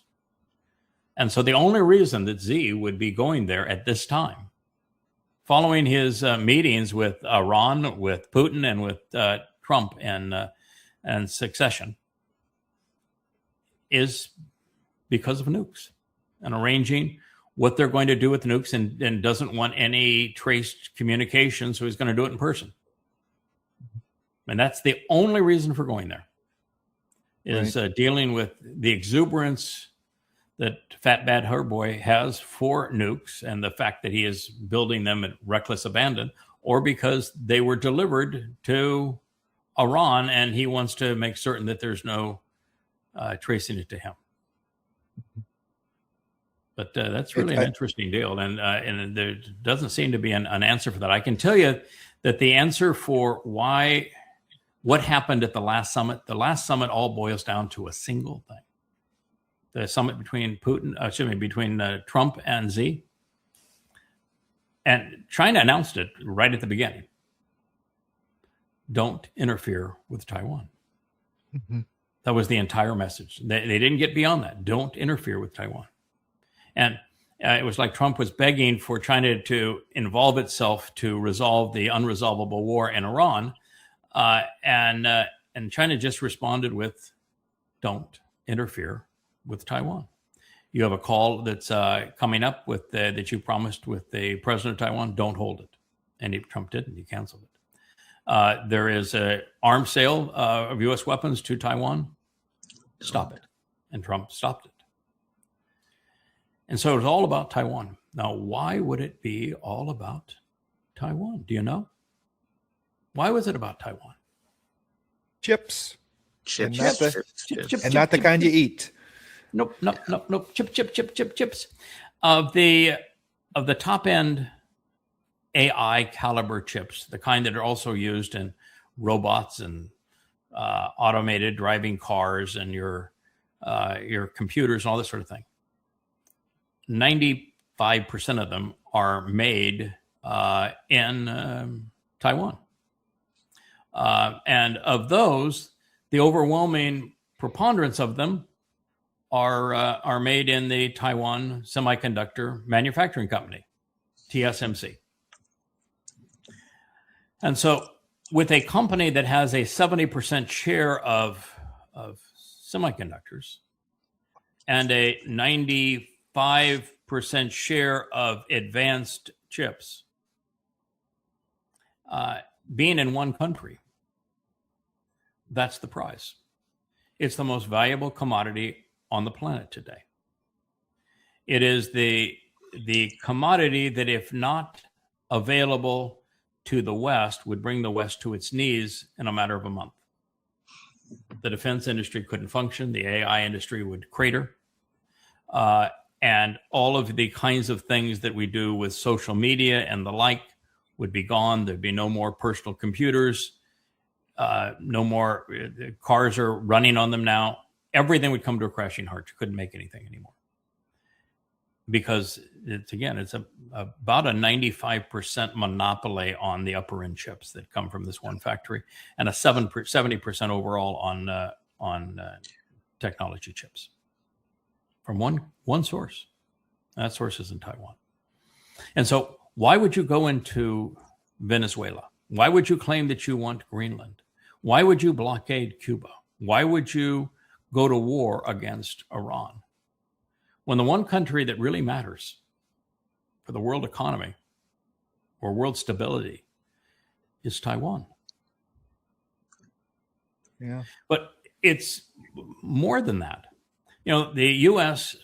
5 years ago made a deal with the then CEO, he's retired, but of TSMC, and to what has become now a $170 billion boondoggle in the Arizona desert, to build a replica of the Taiwanese manufacturing capability of high-end chips in the United States. And they got a couple of problems. One is that they can't get enough water. But the bigger problem is they can't get employees. Even if they offer people $30 an hour and a 4-day work week, they won't show up because the discipline demanded by that industry and by the Taiwanese overseeing it is something Americans won't endure. And there are no training schools for it. Taiwan became successful in chip manufacturing, not because of an individual. It was that the government 50 years ago decided that this was going to be our future. And the government is the leading shareholder in the Taiwanese Semiconductor Manufacturing Company. And they made all of the initial investments, but they didn't do it alone. They went to the whole community, went to every wealthy individual in that community and said, we want you all to invest. This is going to be our collective project. I don't care what your industry is. You have means. This is our future. Invest in it. And they all did. And so they built not just a company, they built a culture. And they built in academic institutions around prioritizing people how to succeed in that culture. And they taught people how to be PhDs in doping wafers, and building developing these kinds of chips and building the machines that create them. And then the culture that would cause people to say, I want to work there. This is what I want to do. Where in America, they want to be an influencer. And so they created the culture where the industry was possible. And then they created the industry at enormous investments that only a government can do. And now it's 30% of the GDP of Taiwan. And it runs the world. And so China's in an interesting spot. Now, this guy, he is just not the smartest guy in the world. He just isn't. I mean, so much of what he says here is just utter nonsense. But he's right about one thing. The meeting with Trump was all about Taiwan. Don't interfere. Now, he didn't say that he was going to invade Taiwan, because Xi is actually in a unique position here. While he has, with all the islands that he has built and the Navy he has built and the Air Force that he has built and the missile infrastructure that he has built, he has made it impossible for the United States or any group of countries to defend Taiwan. It is absolutely impossible. So he is taking care of that. And Como says, because of those islands now, he can blockade Taiwan. Do you think they're shipping the top end chips that are this big, that are exceedingly expensive, that are more valuable than diamonds per weight, and you think they're putting them on a ship? Are you out of your mind? They're going on airplanes, pal. Yeah. They're arriving in 12 hours from the time, or 24 hours the time they're shipped, not 3 weeks. And so he's got no concept of what he's talking about there. But the issue is, and this is what America doesn't get here, we destroyed the culture of America relative to free enterprise, much less manufacturing. That culture exists in Taiwan. I mean, I knew that every time I went to Taiwan, I loved the people and the attitude of the people. We don't have that culture in America. That culture is not transferable. That culture took 25 years to cultivate in a country that was driven by free enterprise. China can't go to war with Taiwan and capture that company. Taiwan Semiconductor Manufacturing Company has no value to China if they go to war with Taiwan, because the culture that they need to run that company would be gone. So they can't go to war with them. We don't have to worry about them going to war with them. They can't go to war because they would destroy the one thing they want. They don't need more land. They don't need another island. But even though they're now about 10% of, which is, I think they're now in the second position worldwide, with South Korea being 3, and there's nobody else that even matters in chip production. The United States would be 4. They don't get TSMC if they go to war with Taiwan, because they would destroy the culture that runs that company, and it's the culture that matters. It's why you can't just go and build the machines and put the buildings wherever you want to. In the United States, spending up to this point $170 billion, and the chips they're making are like third generation, when the rest of the world is in the 12th generation. Wow. And you're dealing with something that's very expensive to make and has very high-tech machines making it. But all of the managers and the foremen over those machines are thinking people. And you can't replace those people. And those people are more valuable than doctors. They're wearing pagers at night. They're constantly on call, and they're going to monitor their machines, because the big issue is yield. And when a machine stops performing properly, you've got to deal with it immediately because of the supply and demand consequence and the cost of scrap on these things. You have to make them in enormous quantities, and you have to know how you go from a prototype to mass production. And they have the experience to do that. But it's the culture. That culture doesn't exist anywhere else in the world. So the Chinese can't go to war with them. The only thing the Chinese can do is to keep the rest of the world out, to keep Taiwan so that it can't go to war and defend itself with China because they don't have the weapons, they don't have any support. So they can go to the Taiwanese and say, we'll make you a deal. Here's the deal you can't refuse.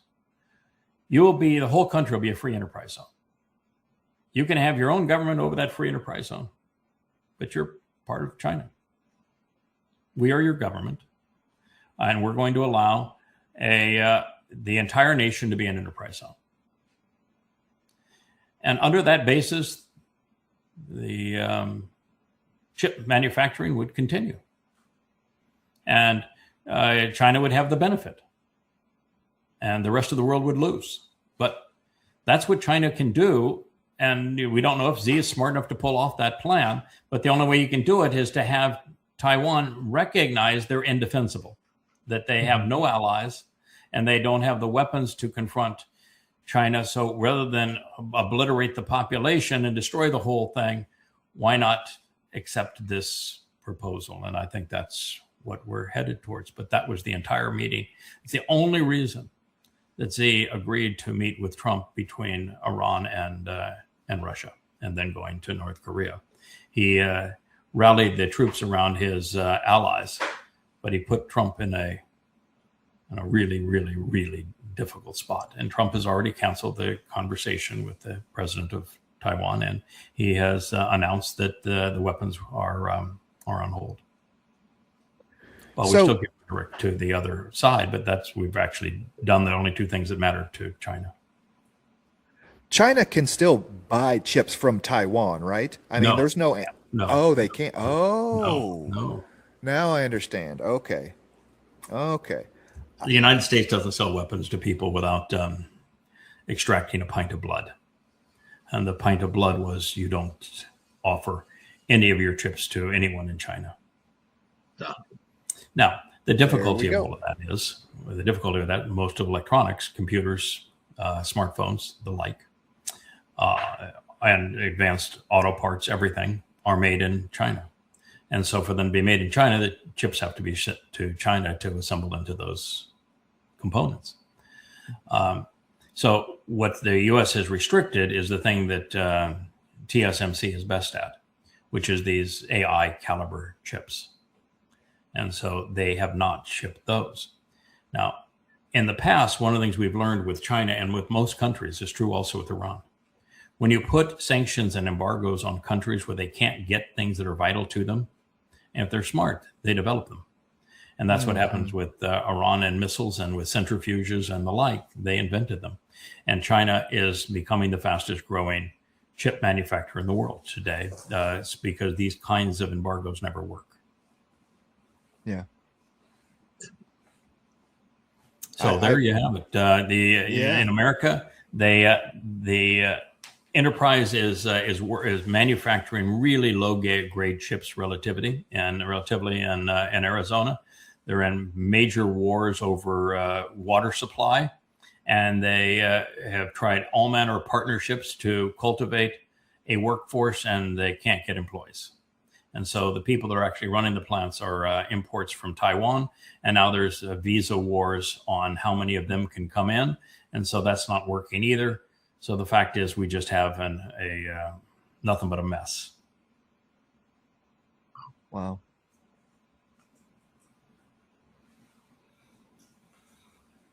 This from you. Yeah, you got Amalek. The rabbis with their shamils, their weasel hats, and they're burning an Israeli flag. No, they're not. They're burning a homemade flag that looks like a. This is a bed sheet that they painted on. They're too cheap to even go buy a flag to burn. Yeah, and I think it's an effigy too, so that it's it's got little tenny rompers, and I think they probably made an effigy that was wrapped in a Israeli flag. They are reprehensible. This is the scourge of the earth. Rabbis of all varieties of ultra-Orthodox Judaism are deadly, toxic disgusting reprobates that are universally hated by God. And they cast a pall upon the remaining Jews in the world. They do. They're out there Israeli flag. Yeah, homemade Israeli flag. Can't even buy an Israeli flag. Oh yeah, dancing. What a goon. Mm-hmm. Yeah. Your little curly cues. Like you're pretending that that is you're doing something that's Torah. Yeah, weasel hats and curly cues. That's where do you find the curly cues and the Torah? Is that the Burger King there? Who was that kid with the crown? Oh, look at that. It's just disgusting. It's so hard to be supportive of Israel. I mean, I'm sure it is if it is for us. Can you imagine Yahweh saying these are the people that I chose, and oh my God, they are so disgusting. And perverting your children to the third and fourth generation. Absolutely. If you were driving by that, what would be your response other than "What you doing, Rabbi?" And they're standing across from a school. Yeah, they just, Oh, and they're celebrating Purim, which is, of course, from the book of Esther, which is a complete and utter fraud. Yeah. How repulsive they are with their bed sheets. You know the story with them as well, right, guys? What's that? That they cut a hole in the sheet because they don't want to have actual physical contact with their partners. Well, I'm sure their partner doesn't want to have physical contact with them either, or to see them.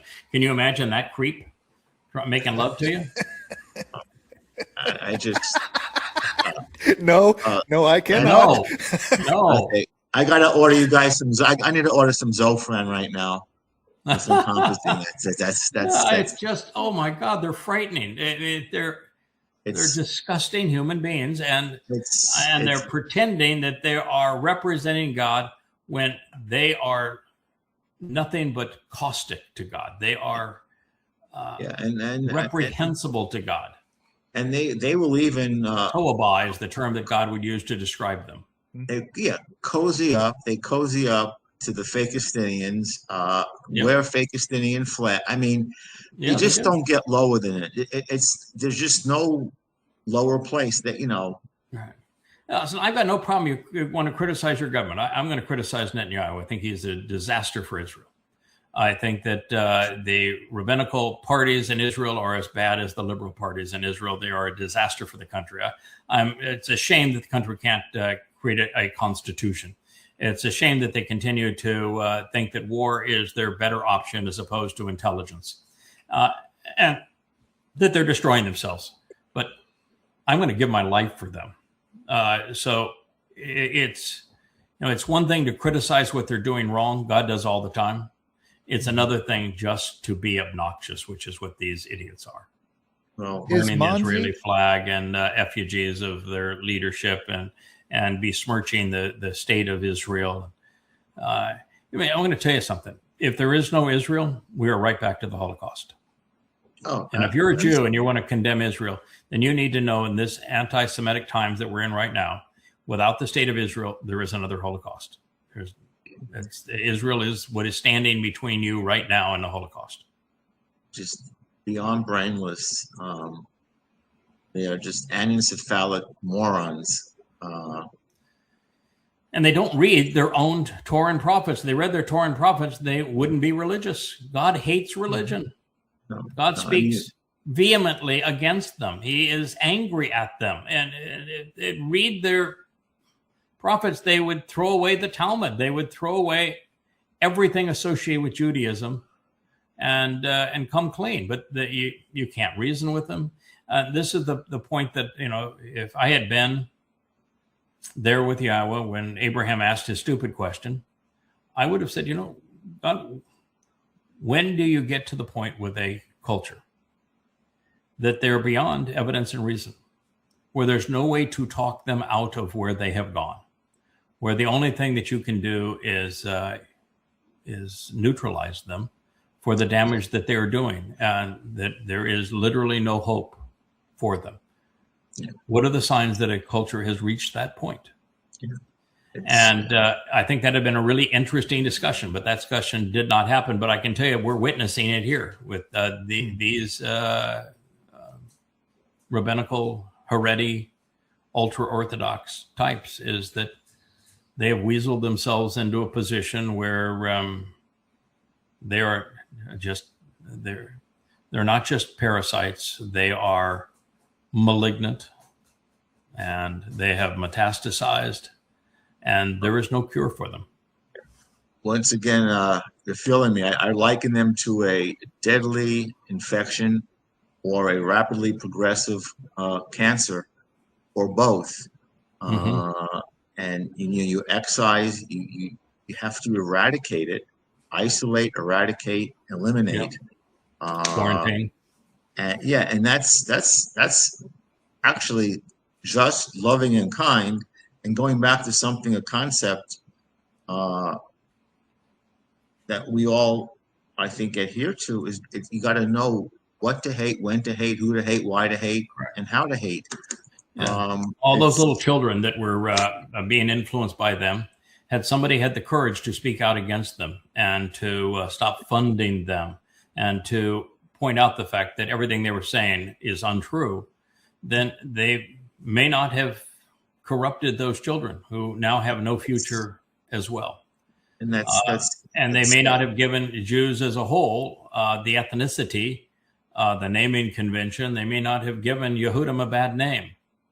But a lot of the reason that anti-Semitism exists is because rabbis exist. And if rabbis didn't exist, you would eliminate a huge amount of anti-Semitism. They, when that anti-Semite that we began the show with, he was attacking the Talmud.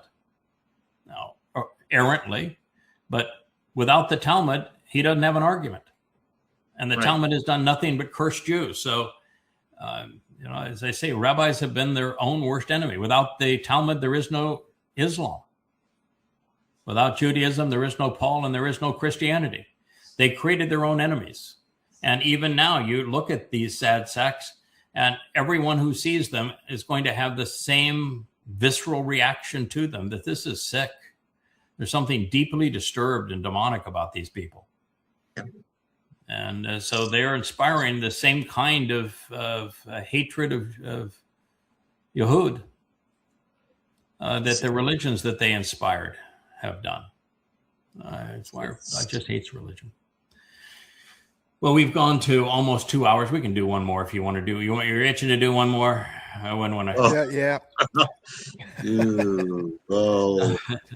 Yeah, boy, did he ever lose his SHIT. I'll say he lost his shit. And he turned bright red. I mean, look how red he is here. And look at the horns on his head there.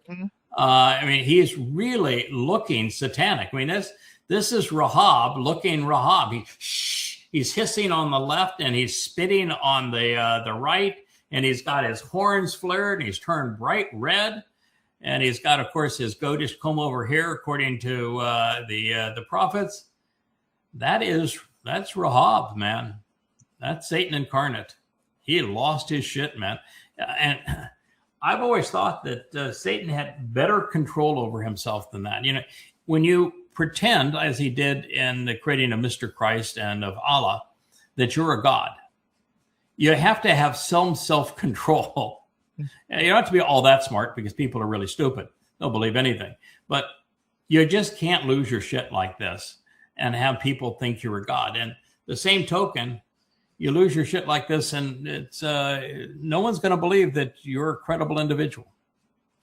It just proves you're ineffectual in a series of lies, and you lost it because you didn't like being caught in a series of lies. Oh, and of course it was raining outside. We don't like water. Don't like water. I mean, he's just. I'm melting. It's interesting. I'm looking at him, and there's certain kind of tumors in patients called carcinoids where people get vasodilated, but that photo. It just encapsulates the satanic face. I mean, it does everything. We were the first to identify him as Satan incarnate, as the great betrayer of Israel, as the Torahless one. as Rahab. And every day he just continues to prove us right.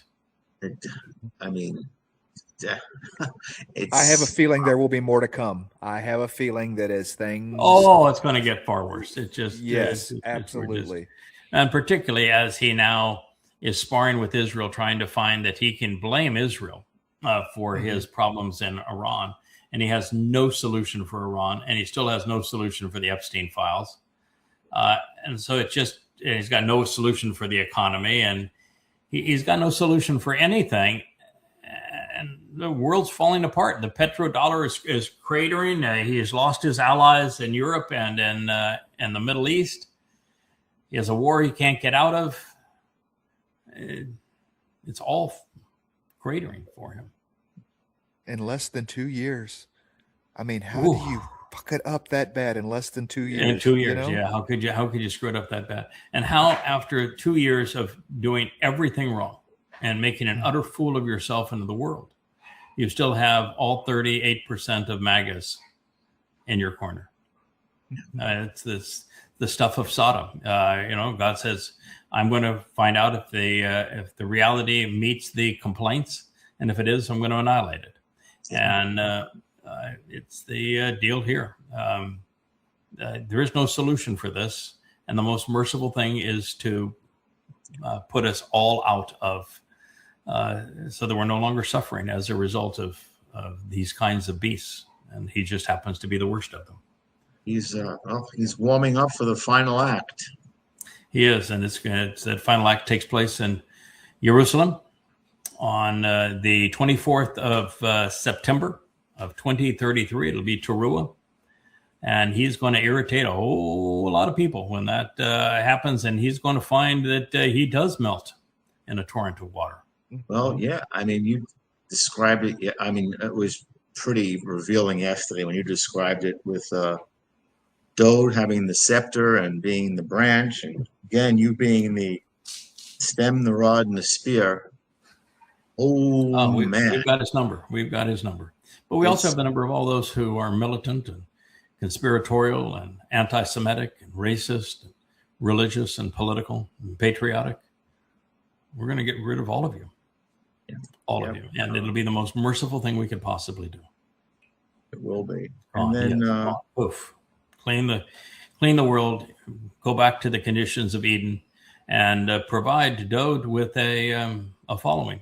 That, by the way, is the key aspect of our job right now, is that God wants his firstborn to be the ultimate heir of a creator. You created an empire. God created the empire of this universe and life there in it. And he created a firstborn to be his heir. And he can't be king without a kingdom. Mm-hmm. And he can't have a kingdom unless we do our job of providing people that we purge of their religiosity and prepare to respect and honor him appropriately. But, that's basically our job, is to prepare a kingdom for Dowd. And when we do that, we're making our king happy and our God happy. And we will prosper as a result of doing it. But that's really our job. Yeah. When they say no King's Day, yes, there is a king. Yeah. And he will have his day. Following the war, only 7 years from now. Following the war and a righteous indignation, and use the terms, halabana and ha-chama. After the 7 days, Dowd will get over it. He will. The bittersweetness will turn to joy when he takes on his bride. He will. She's going to be beautiful, and she's going to be bright, and she's going to be dressed in stars, and he's going to come back as brilliant as the sun. And it's going to be a beautiful wedding, and then a honeymoon during Sukkah. And we're all going to be there to celebrate. It's going to be a great occasion. When you have God attend your wedding, that's pretty good stuff. Yeah. Speaking of something, I just want to do a shout out. Yes. To Shannon and Mary. Call the next witness. Congratulations. I'm pretty certain. I'm not. I can't swear to it, but when Shannon was here and he would talk about the people that he met as he went around the country, And there was, and I didn't pay attention to all the names. There's so many names of people he met, but he kept on mentioning this one woman that he said, boy, it was really a nice time that I had with her. And you could see that he was kind of longing to get back to that position, that he saw maybe there was something there. And so when I saw your reveal, I'd say, yeah, that's exactly what I thought was going to happen. And my response is that there is very often a reward in doing the right thing for the right reason. He was out, engaged, doing the right thing for the right reason. And in his case, look at the joy that it brought to both of them. But, if you're not out, engaged, being supportive, how would that have ever happened? Right. He made that happen because he was willing to travel the country and meet people, and he gave everybody gifts and was supportive and loves you and wanted to talk, and that is why that lovely romance developed. So I know my response was well earned, actually. It was well earned. He earned that response, and you can tell that he's really happy. And it's such a good, genuinely nice, good man. I think he's deserving of that, and she's deserving of it. And of course, I'm going to speak more about him than I do of her because I've met him. He's took the energy to come here. He brought Cara to us. He's somebody that I genuinely know. I've spent time with. We've had meals together, long conversations together, and he's genuine. He's just a really, really devoted, fine man, and he is somebody very special because he overcame the greatest heartache in life, and he's turned that heartache into something really positive, is motivation. And now to see him in a situation where he's found love, that's beautiful. Yeah, and really is. You want to talk about a positive witness? That's a positive witness. And so thank you, Matt, and thank you, Kevin, for the way you presented it. Yeah, I love it, the way that she went green, like, he's going to say something that she's not comfortable with, and they find out they're actually in the same place, and she comes over to the couch and they give a kiss, and that was really it was a nice reveal. Yeah, worth seeing, a delightful moment. Thank you for bringing it up, Jeff. Thank you for being part of that, Kevin. It was lovely. Well, thank you, Perry. Perry has been driving the show. Rich has come back. He has been in his condo. They have not had internet until today, so now he is part of the real world. He has got internet in his condo, so he's playing with gas, and he's back on the job now that Perry is. Has successfully run the show, and he found out, he's done a good job of teaching Perry to do this. And now our Perry job is, Perry has a beast down in the basement that is a really powerful computer, and we're going to teach that beast to read our books and then to create an AI. And have Joe integrate the speech and the AI and the avatar with the page turning books, and that is our project right now. So wish us luck. I'll continue to work on Noach. I just can't get out of it because every statement is a new learning lesson, and I can't bear reading something from the Torah and not sharing what it means, because everybody wants to talk about the nonsense of what happens, and no one pays any attention to what really is there that are the life lessons. And there are many in that whole story, and it just goes on because the story of the flood goes right into this meeting with Yahweh, Shem, and Noach with Abraham and Sarah, and then it goes right into the episode of Sodom, and then that group all moves to the witness on Mount Moriah with the dress rehearsal for Passover. So it's such a beautiful story. All right, so that's where we're headed. Thank you very much. I appreciate it. We got a full 2 hours in on the vlog. Always good to have you, Dr. Jeff. You're a great contributor and a great friend. And thank you, Kevin. Thank you, Perry, for being the assistant king of the cables, prince of the cables. Thank you very much. Bye. Shalom. Hey there.